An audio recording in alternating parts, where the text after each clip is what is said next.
At the beginning of the movie, we see Marcus and Mike speeding somewhere in a black car. Marcus tells Mike to drive slower, but Mike says he can't slow down because they're already running late due to Marcus. Marcus then insists on getting some chocolate, and Mike gives him 90 seconds. Marcus goes into a convenience store and gets tempted by a hot dog. He told the store clerk to give it to him. At that moment, a robber enters and holds a gun to Marcus' head, threatening the store clerk. Mike enters to find out why Marcus is taking so long. Marcus and Mike then start talking a lot of nonsense. And in the meantime, Marcus grabs the robber's gun and Mike shoots the robber in the leg as they are leaving, and this is how Bad Boys 4 begins. In the next scene, we see Mike getting married to Christine. Standing on the wedding stage, Christine addresses everyone and expresses how much she loves Mike. Then the father announces, "You are now husband and wife." They kiss each other. Then Rita and her lover, who is actually the mayor, talk to Mike. They congratulate Mike.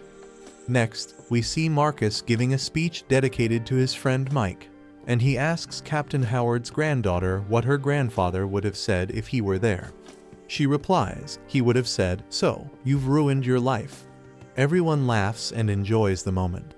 But then the movie takes a turn, and we see Marcus clutching his chest and collapsing. He falls into a coma and sees Captain Howard, who tells him that he still has a lot of life left to live. We see Marcus wake up from the coma. He takes the elevator straight to the roof, stands on the ledge, and celebrates being alive.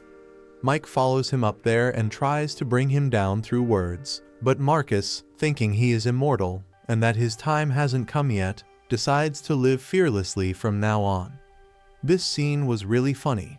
Then we see Marcus seriously talking to Mike. He warns Mike about a big danger ahead and tells him there's nothing to fear because he is the biggest storm of all. As part of this storm, in the next scene, we see some gangsters who plan to frame Captain Howard by instructing an officer to transfer several $billion in Captain Howard's name. If he refuses, the killer threatens to send his bodyguard, lover, and him to the skies. The officer makes the transaction, but to eliminate evidence, the killer still finishes him. In the next scene, we see Mike driving Marcus home. However, Marcus is still obsessed with the food that the doctor has forbidden him to eat.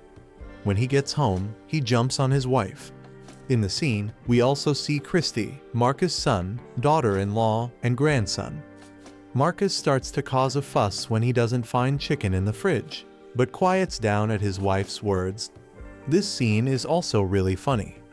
Next, we see Mike dreaming about how Captain Howard was shot and killed, with all the blame placed on Mike's own son, Armando. In the morning, Mike learns from the news that Captain Howard is being defamed with evidence of money transfers. Mike and Marcus cannot accept the defamation of Captain Howard, because they were very close to him and love him as their idol. They go to the headquarters and find discussions about Captain Howard happening, but the FBI is also present. Captain Howard's daughter arrives and demands a proper investigation into the corruption, but she doesn't support Mike. She believes that Mike's son, Armando, killed Captain Howard. Then we see the drug mafia trying to crack Captain Howard's computer but encountering a problem. Mike and Marcus are in the car when Mike receives a video message from Captain Howard's in the video. Captain Howard says, "When you receive this video, assume I am no longer in this world. There are many traitors within our team who are destroying our country. You two are my last hope. I want to see my bad boys in action again." There was actually a hint in the message. Meanwhile, the mafia also learns who received the video. One of them wants to eliminate Mike and Marcus, but the main villain says, "No, just keep an eye on what they are doing." Mike and Marcus follow the hints from the video and meet a tall man to find out what Captain Howard meant. Just as the man is about to explain everything, he gets shot in the head. This enrages Mike and Marcus, and a fight breaks out. Marcus seems to have no fear, believing he is immortal and won't die. During the fight, Mike starts seeing blurry and seems to freeze. Someone tries to run him over with a car, but Marcus saves him just in time. In the next scene, we see someone treating Mike, who asks if he has ever had a panic attack before.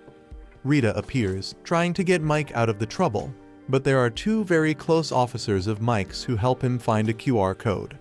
Later, the four of them secretly use the code to find another video from Captain Howard, in which he praises the bad boys and says it would have been impossible to obtain without them.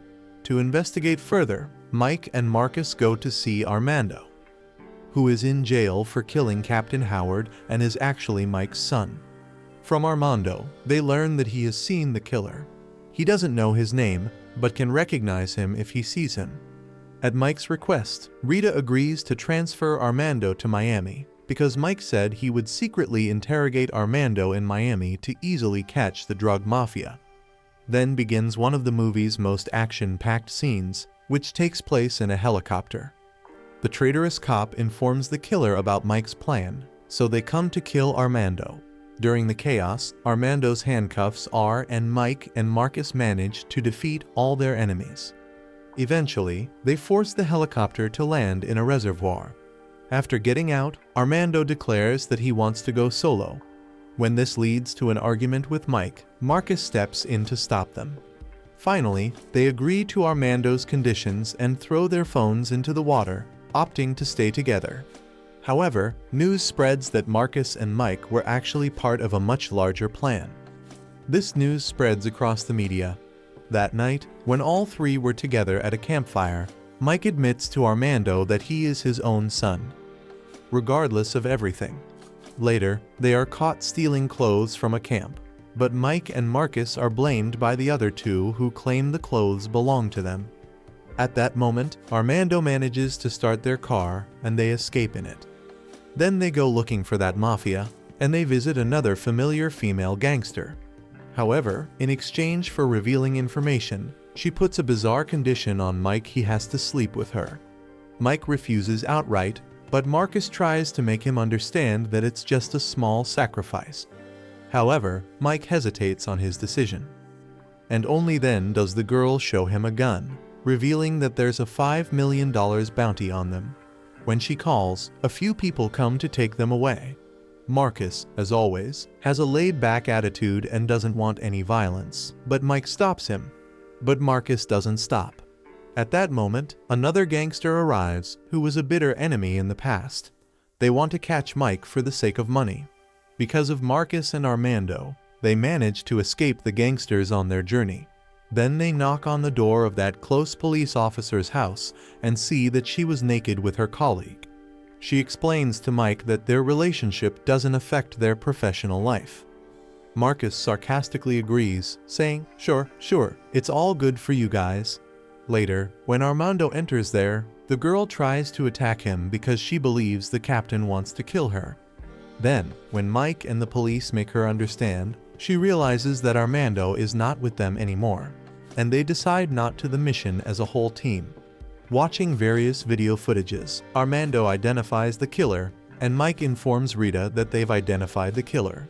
Just then, they see on CCTV that enemies are attacking Marcus's house. Marcus calls his son to warn him about the danger, and his son, along with his mother, wife, and child, hides in one place, holding a gun, ready for action. It's like a video game where they take down each enemy one by one. Marcus is overwhelmed with pride and emotion as he watches his son's actions, his heart swelling with pride. Mike calls Kristen, but before he can warn her, Kristen is apprehended. Meanwhile, Captain's niece, Clara, also gets captured by the mafia. Mike realizes someone has leaked their information. And besides Rita, no one else knew about their plans. Marcus suggests, so Rita is the traitor, to which Mike responds, no, not Rita. Later, inside the elevator, Rita tries to check the mayor's phone when she was texting. However, the mayor doesn't want to give her the phone, revealing to Rita who the real traitor is. Rita understands that the mayor is the actual traitor. She arrests him through her cops. Later, Rita asks why he did this. The mayor explains, but Rita is not convinced. She shows her unwavering support for Mike. Next, we see. Then, the mafia calls Mike and says, if you want to save your wife and the captain's niece, You'll have to hand over. Mike is deeply conflicted because he loves both Kristen on one hand and Armando, his biological son, on the other. Armando then tells Mike that he wants to go there. Marcus then gives Armando a heartfelt hug. And from there, the main action begins. Mike doesn't want to involve his team to avoid leaking information. So he plans with that team. He asks the police to look into the sky with drones. He instructs Armando to go underwater, while he tells Rita and the lady officer to keep an eye on the main of the abandoned fantasy park.